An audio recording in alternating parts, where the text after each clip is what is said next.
people will never be able to back squat properly with correct form and all that, you know. Whereas most people can probably get up on a board, you know. We tell people at the start of like all our lessons, like, oh, you know, you might not get up today. Most people don't get up today, but that's usually a lie. Yeah. You know, most of the time people are standing up their first lesson, and actually that first 2-hour session will be your quickest learning curve in surfing. After that, it all slows down. It takes ages to progress any further, but and that's the best bit, was because they're going to get like an instant, you know, progression, and I can catch a wave. I know how to keep myself safe. I know how to stand up. So even if they don't get to their feet, they leave knowing how to do it.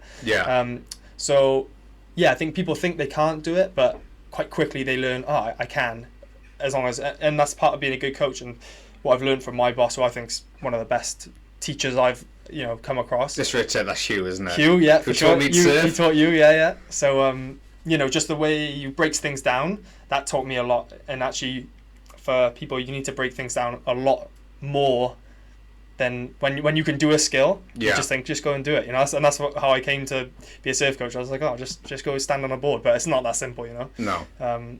So yeah, I think I can't remember the question, but no, that's fine. That's my answer. So for you like the idea of breaking it down into sort of like manageable bite-sized chunks that are just so it's like just enough stress that you can kind of keep growing, but not too much that you're like, I really don't know what I'm doing on the board when I hop on. Yeah, just I think the smaller and the easier you can make things and more digestible for people, because with surfing anyway, you start with a group of 10. So I teach 10 people, and they could all learn at different rates. So you just gotta teach everyone as if they're the same.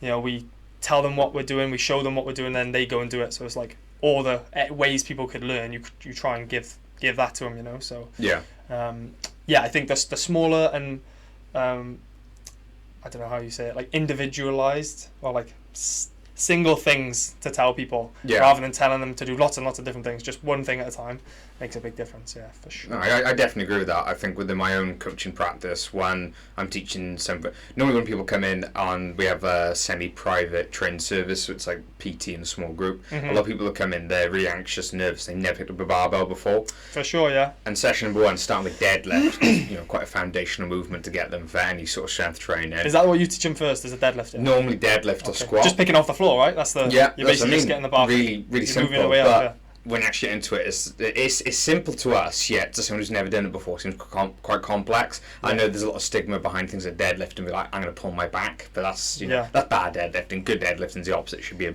stronger back. Yeah. But I find exactly the same approach, that it's like we just start with the small things. So we start with like, have you got your posture kind of right first? Have you got your stance right? And then it's like, okay, we'll have a look at where we're looking now. Then we'll have a look at things like the idea of keeping the shoulders from around. Maybe I will. The free foam mat there. Keeping the shoulders from rounding. Then we'll have a look at things like the breathing pattern. So it's like compartmentalize, or like chunking it down to little compartmentalize. That's it. Steps. Yeah. But I also think like you said, you know, when you're first teaching someone to pick a barbell off the floor or whatever, it's the same with surfing. And people, I definitely think, go into the gym, and it's quite for someone who maybe has never been in a gym before, the preconceived notions they have of what a gym is like can be quite a barrier, you know. People don't want to go to the gym. You feel like you're going to be silly. You don't want to, even just standing there with a coach, you feel a bit like, I'm the one who doesn't know what I'm doing. And that can be the same in the sea, you know. People are scared of the sea. I teach people from like Birmingham, they've never even been in the ocean before, you know. So it can be a scary place. Yeah, it can be, and the gym can be too. It's really intimidating. You get people in there that maybe aren't, even though once you get to know people, everyone's pretty accepting, aren't they? Yeah.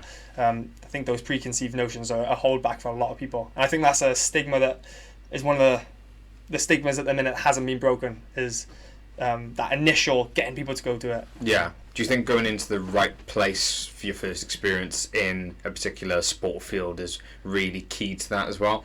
I think that's the make or break, isn't it? I think when people have a bad first time, they don't want to do it anymore, you know. Like if you go ice skating, you hit the deck straight away, you're never going to want to go ice skating again. So I think that initial experience, which is what we get to give people, is a really, you know, like I said, it's a really important thing. It made me think, as Will was saying earlier, about how the gymnastics coaching practice has changed quite a lot from like an ethical standpoint, with kind of forcing people into the splits, like how that could really deter a kid that started now versus how the practice has evolved. Yeah, and you know, you see that a little bit in surfing. So what I think is has changed a little bit in our sport is the kind of it's the cool kids club, you know. So you walk into a surf shop, you feel like oh, you know, maybe the guys don't talk to you, or you've got to be cool to be here. And I think that eradicating that as much as you can, you know. That's why I became a surf photographer, so I don't have to be good at surfing now. Just be friends with everyone.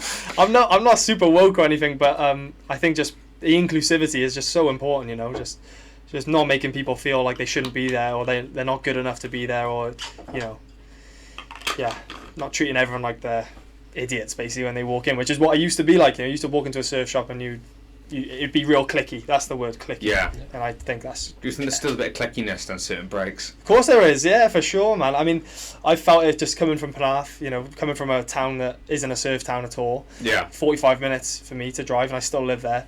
So I had to break into those cliques, and luckily I love the sport so much that I didn't really care if I had friends who did it. I just wanted to do it. You know? But yeah, I'm sure for some people it is a big barrier, you know.